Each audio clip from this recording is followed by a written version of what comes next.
এই যে সকাল সকাল বড় ছেলে এসেছে ফিল্টার থেকে জল ভরতে। ওর জল শেষ হয়ে গেছে, তো ওই জন্য উপরে এসেছে, জল ভরে নিয়ে গেল। আর আজকের ব্লগটা এখান থেকেই স্টার্ট করলাম। তো হ্যালো বন্ধুরা, সবাই কেমন আছো? আশা করছি প্রত্যেকে অনেক অনেক ভালো আছো, আমরাও ভালো আছি। তো রাখি বক্সি ব্লগসের আরেকটি নতুন দিনে তোমাদের সকলকে স্বাগত জানিয়ে নতুন আরেকটি ব্লগ নিয়ে আজকে চলে এসেছি। তো দেখো, আজকে হচ্ছে দিনটা রবিবার, আর এখন বাজে এই 10টার মতো। সকালবেলায় বর বাজার করে নিয়ে এসেছে। তো বাজারটা তোমাদেরকে একটু পরে দেখাচ্ছি, তার আগে দেখো আরেকটা জিনিস দেখাই। এই দেখো, এখানে কিন্তু সকাল থেকে আজকে বাড়িতে কিন্তু ড্রিলের কাজ চলছে। তো আমাদের বাড়ির পর্দাগুলো তো এখনও লাগানো হয়নি, তো পর্দার ফিটিংস, বাথরুমের বিভিন্ন হ্যাঙ্গার, আরও অনেক টুকটাক জায়গায় বিভিন্ন রকম হুক টানানো আছে। তো সেইগুলো সব করার জন্য আজকে একজন দাদা এসেছেন। তো উনি এখন মোটামুটি এই 10টা সাড়ে 10টা বাজে, এখন থেকেই কিন্তু কাজে লেগে পড়েছেন। আর আজকে ওনার অনেকগুলোই কাজ আছে। তো এই দেখো, ওই দাদাটার ব্যাগ এখানে রেখে গেছে। আর এখন আমাদের দোতলায় কিন্তু ড্রিল করা চলছে পর্দা লাগানোর জন্য। তো চলো, আজকে কি কি বাজার করা হয়েছে সেটাও একবার তোমাদেরকে দেখিয়ে দিই। তো হাজব্যান্ডকে বলেছিলাম কিছু বাজার টাজার করে আনতে, তো এই যে অনেকগুলো ফুলকপি নিয়ে এসেছে। আর এই বড় বড় ফুলকপিগুলো শীতকালে দেখলে এত লোভ হয় না, কি বলবো। তো আমাদের বাড়িতে কিন্তু সবাই মোটামুটি ফুলকপি খেতে বেশ পছন্দ করে। বড় ছেলে খুব একটা খেতে চায় না, কিন্তু আমরা তিনজন খেতে খুবই ভালোবাসি। আর এর সাথে এনেছে মাশরুম। আর আজকে করব একটু বিরিয়ানি, যেহেতু রবিবার। তো এই বাড়িতে এসে তো সেরকম ভালো মন্দ কিছু রান্না করিনি এতদিন। ওই গোছাতে গাছাতেই সমস্ত সময় চলে যাচ্ছে। তো বাচ্চাগুলো বায়না করছে, অনেক দিন ভালো মন্দ কিছু খায়নি, তো তার উপরে আবার রবিবার। তো ওই জন্য ভাবলাম চলো আজকে বিরিয়ানিটা রান্নাই করে ফেলি। তো বিরিয়ানির সমস্ত জোগাড়যন্ত্র আনতে বলেছি। আর তার সাথে অল্প টুকটাক একটু বাজার করে এনেছে। তো এখন এই সবজিগুলো ফ্রিজে তুলে রাখবো। আর আজকে ব্রেকফাস্ট আর কিছু বানাইনি, ওর বাবাকে বললাম একটু কিনে কিছু নিয়ে আসো। তো আজকে যেহেতু বিরিয়ানি রান্না করব, ওই জন্য সকালের দিকে আর বেশি ব্রেকফাস্টের ঝামেলা করব না। তো আমি যেদিনকে দুপুরবেলা একটু বেশি রান্না করি বা একটু চাপ থাকে রান্নার, সেদিনকে কিন্তু আমি ব্রেকফাস্টের ঝামেলাটা করি না। তাহলে না দুরকম সামলাতে গেলে আবার অনেকটা বেলা হয়ে যায়। তারপর তো রোজের ঘর পরিষ্কার বলো, রান্নাঘর কিচেন পরিষ্কার বলো, এগুলো তো রয়েইছে। তো ওই জন্য একটু কচুরি কিনে নিয়ে এসেছে সামনের দোকান থেকে। তো বড় ছেলেকে এখন টিফিনটা দিয়ে দেবো।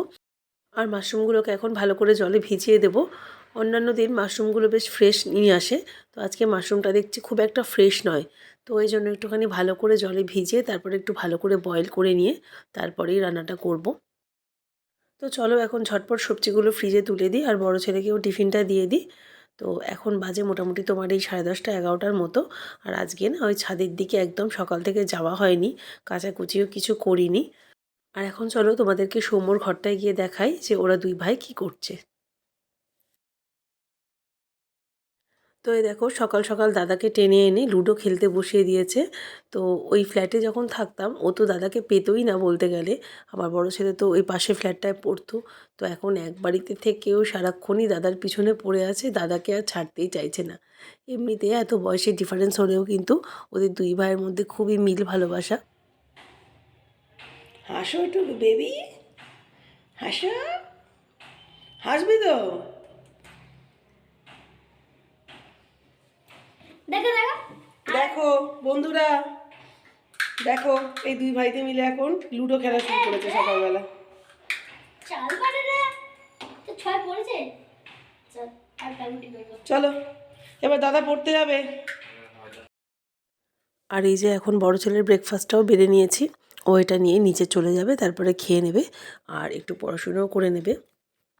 আর এদিকে দেখো, মাশরুমগুলো খুব ভালো করে ধুয়ে নিয়ে কড়াইতে বয়েল করতেও বসিয়ে দিয়েছি। আর এদিকে প্রেশার কুকারটার মধ্যে আলু আর সয়াবিনটা দিয়ে দিয়েছি। আর এই দেখো, চালটা ভিজিয়ে দিয়েছি, প্রায় আধ ঘন্টা হয়ে গেছে। তো আজকে ভেবেছি বিকেলবেলা একটু চারজনে মিলে বেরোবো, একটু এই কাছে পিঠে কোথাও একটু ঘুরে আসবো। তো রবিবার ছুটির দিন সবারই তো একটু বেড়াতে যেতে ইচ্ছা করে। আর ছেলেটাও খুব বায়না করছিল, মানে সৌম্য খুব বায়না করছিল। তো ভাবলাম যে একটু সামনাসামনি ঘুরিয়ে নিয়ে আসি। তো দেখি কখন কি হয়, মিস্ত্রি দাদা কখন বাড়ি যান, কখন সব কাজ শেষ হয়, তারপরে ভাববো যে বেরোনো যাবে কি যাবে না। আর এর মধ্যেই কিন্তু বিরিয়ানির চালটাও রান্না হতে বসিয়ে দিয়েছি। আর এখন চলো, ছাদটা খুলেছি, ছাদের দিকে একবার যাব। তো গতকালকে অনেকগুলো জামাকাপড় কেচেছিলাম, মেলেছিলাম। তো আমার এখানে এখনও যেহেতু ভালো করে দড়ি টানানোর ব্যবস্থা করা হয়নি, তো একসাথে অনেকগুলো করে কাচতে পারছি না, জানো তো। তো কাচা আমার মোটামুটি পরে, তো কাচা দিনের পর দিন জমেই যাচ্ছে। কিন্তু এখানে তো একটু লিমিটেডই কাচতে হবে আর মেলতে হবে, কারণ এখানে যদি দুটো তিনটে দড়ি টানানো থাকতো তাহলে আমার অনেকটা সুবিধা হতো। তো কিছুদিনের মধ্যে করে ফেলবো ওটা। তো বন্ধুরা আবার অনেকক্ষণ পর ক্যামেরাটা অন করলাম। তো এখন চালটা রান্না করা হয়ে গেছে, আর এখন এই মাশরুম আর সয়াবিনটা ভালো করে কষাতে দিয়ে দিয়েছি। তো এর মধ্যে কিছুটা টক দইও দিয়ে দিয়েছি। তো এখন বেশ জল ছাড়ছে অনেকটা। তো এখন ভালো করে কষিয়ে নেব যতক্ষণ না মশলাটা পুরোপুরি শুকিয়ে যায়।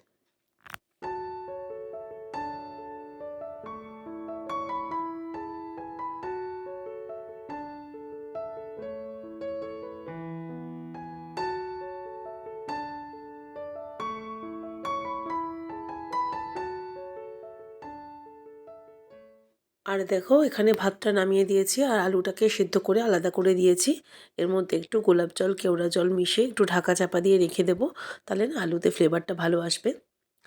আর দেখো রান্নাঘরটার কি অবস্থা, খুব ছড়ানো ছিটানো শোচনীয় অবস্থা রান্নাঘরের।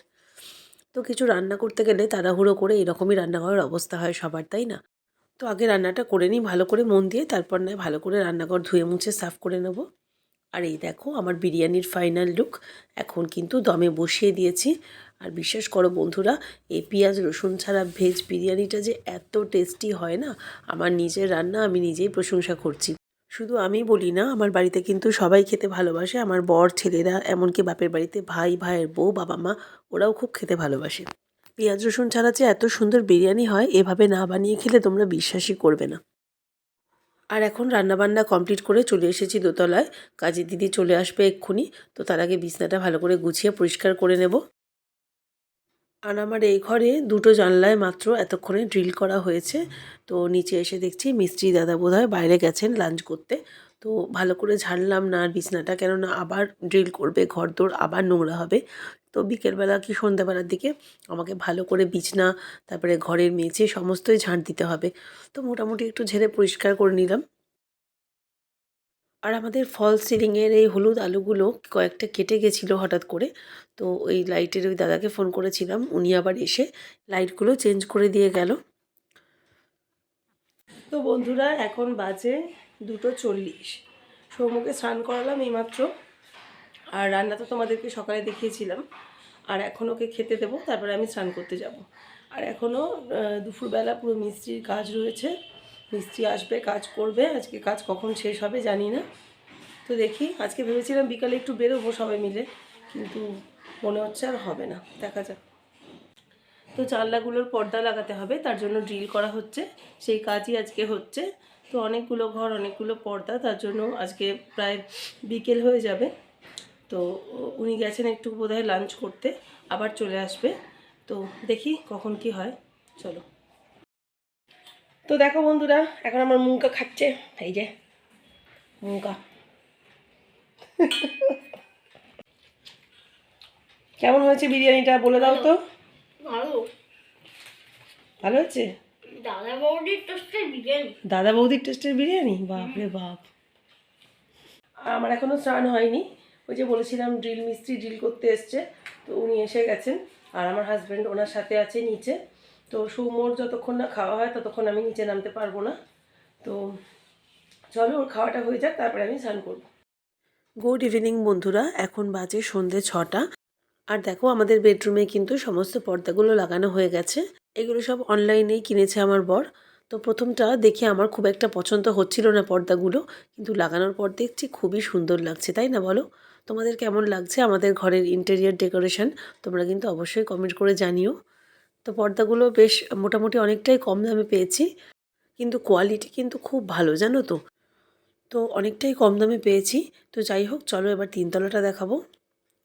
আর এই দেখো বন্ধুরা, এখন কিন্তু 8:30 বেজে গেছে। আর প্রথমে দোতলার সমস্ত ড্রিলগুলো করা হলো। আর এই মিস্ত্রি দাদা সন্ধেবেলার পর কিন্তু এই 3তলাটায় হাত দিয়েছিলেন। আর এখন এই 8:30 বেজে গেছে, এতক্ষণে আমার এই ডাইনিং রুমের পর্দাগুলো লাগানো হলো। আর কিচেনেও এই যে বড় জানলাটা রয়েছে, ওখানেও একটা পর্দা লাগানো হয়েছে। আর এখন উনি গেছেন ঠাকুর ঘরে, ঠাকুরের পর্দার জন্য ড্রিল করতে গেছেন। তো উনি অনেকটা যাতেও রাত হয়ে গেছে, তো উনি আজকে আর করবেন না বলছিলেন। কিন্তু আমরা বললাম যে আমাদের ঘরগুলো তো হয়ে গেছে, ঠাকুর ঘরটাই শুধু বাকি রয়েছে। তো ঠাকুর ঘরটা আজকে করে দেওয়ার জন্য ওনাকে রিকোয়েস্ট করলাম। তো উনি খুব ভালো মানুষ, উনি রাজি হয়ে গেছেন।